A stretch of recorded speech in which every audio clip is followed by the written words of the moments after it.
Horror कहानियां थी। खून की प्यास पार्ट 2।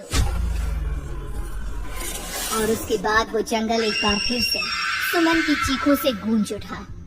लेकिन आज की रात सुमन की चीखों को सुनने वाला वहां पर कोई भी नहीं था।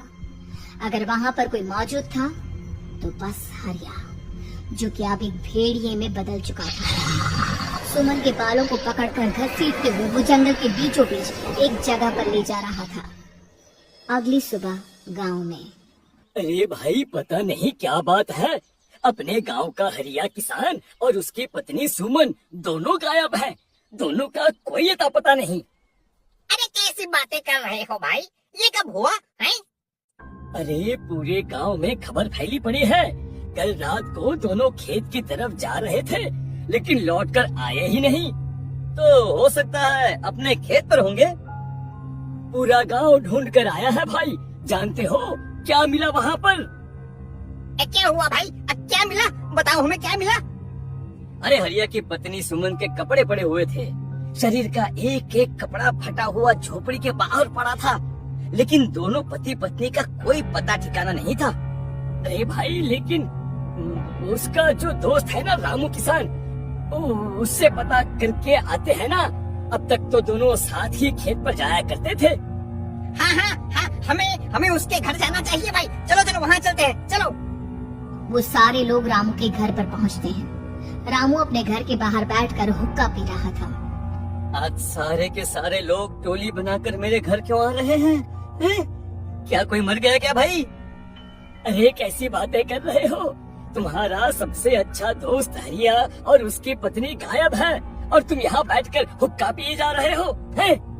रामू ने अजीब सी नजरों से उन सब गांव वालों की तरफ देखा, जिसकी वजह से वो लोग एक बार के लिए डर गए। गायब है? अरे गायब नहीं है, मुक्ति मिल गई है। उन दोनों को मुक्ति मिली है। इस दुनिया में आकर हर इंसान पाप करता है, और उसे उसके पापों के लिए मुक्ति मिलना बहुत जरूरी है। अरे ये कैसी बहकी बहकी बातें कर रहे हो भाई? है? और इसका चेहरा अजीब सा क्यों लग रहा है? लगता है दोस्त के मरने का गम बैठ गया है। पागल हो गया है शायद ये पागल। ये बात सुनते ही रामू चीख कर जोर से चिल्लाते हुए कहता है, पागल मैं नहीं हूँ, पागल तुम सब हो। और ये शैतानी जंगल अब तुम में से किसी को नहीं छोड़ने वाला, सबको खा जाएगा। याद रखना मेरी बात। शैतानी जंगल? कैसा शैतानी जंगल? लगता है रामू पागल हो चुका है। हमें यहाँ से चलना चाहिए भाई। चलो। तभी रामू की पत्नी बाहर आती है। नहीं, आप लोग इनकी बात का बुरा मत मानिए। 2 दिन पहले हरिया के साथ खेत पर गए थे। जब से वहाँ से आए हैं तब से ऐसी ही बातें कर रहे हैं। भगवान जाने ऐसा क्या देख लिया उन्होंने, खेत में कुछ भी बड़बड़ाते रहते हैं। लेकिन गांव के लोगों ने कमला की कोई बात नहीं सुनी, और वो सब वहाँ से चले गए। रात अब धीरे धीरे ढलने लगी थी।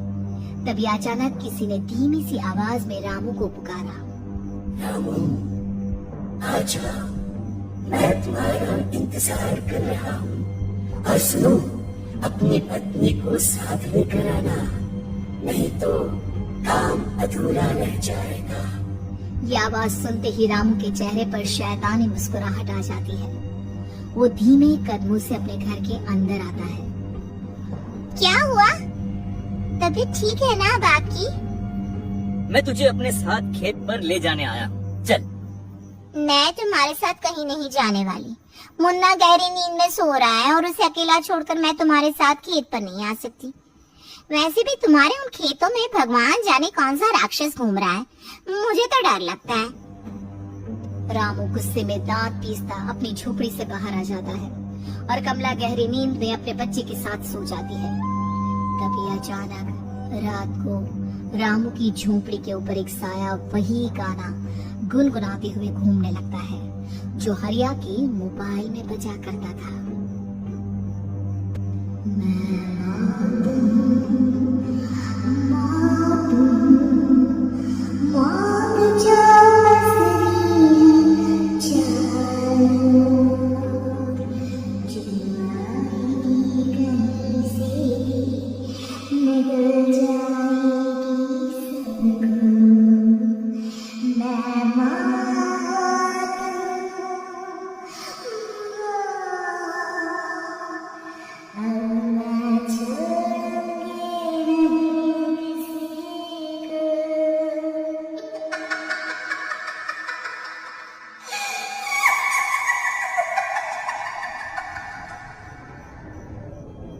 ये आवाज सुनकर रामू की पत्नी कमला की आंख खुलती है और वो देखती है कि उसका मुन्ना अपनी जगह से गायब था।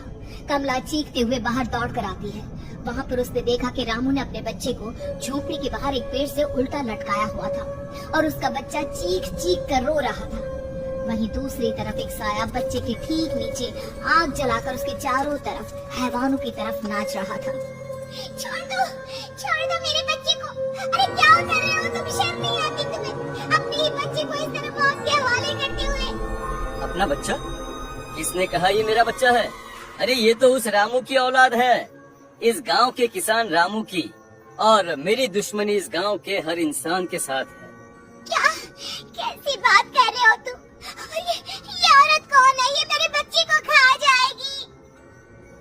तभी अचानक से उस साया ने एक बेहद खतरनाक दिखने वाली औरत का रूप ले लिया और उसकी आंखों से आग निकल रही थी। सही पहचाना तूने, मैं तेरे बच्चे को खा जाऊंगी।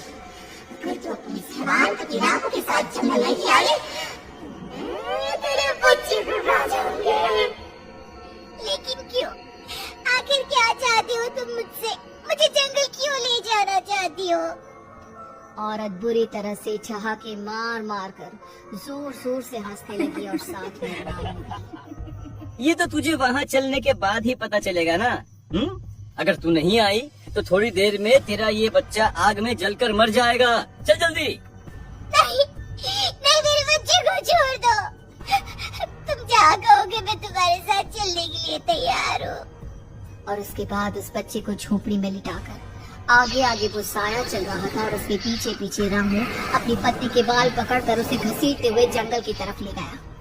जंगल में जाने के बाद कितनी खूबसूरत हो। आज की रात बस तुम और मैं एक दूसरे के साथ रहेंगे। मुझे तुमसे बहुत डर लग रहा है। तुम्हें क्या हो गया है? तुम तो बिल्कुल ठीक थे। वो होगा जो हमारे बीच होना चाहिए।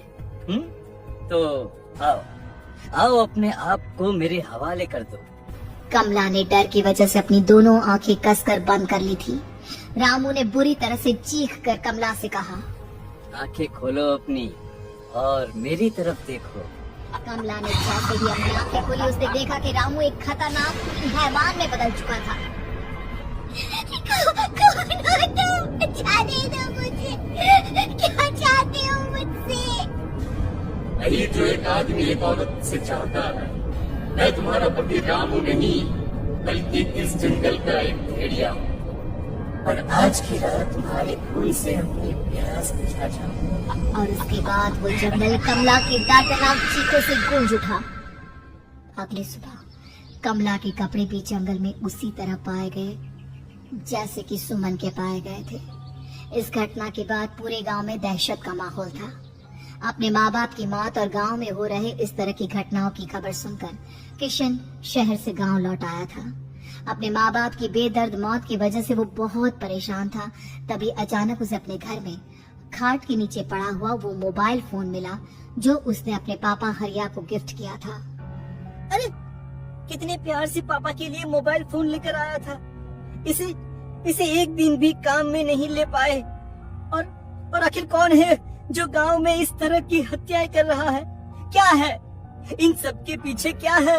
मुझे पता करना ही होगा, वरना एक दिन पूरा का पूरा गांव खाली हो जाएगा। इस गांव में एक भी जिंदा इंसान नहीं बचेगा। गांव के लोगों की मदद करने के इरादे से किशन अपने गांव से दूर एक दूसरे गांव में बहुत बड़े तांत्रिक के पास मिलने के लिए गया। तांत्रिक बाबा, अब आप ही कुछ उपाय बता सकते हैं। भगवान जाने हमारे गांव को किसकी नजर लग गई है। नजर नहीं लगी है, किसी ने तुम्हारे गांव को बद्दुआ दी है।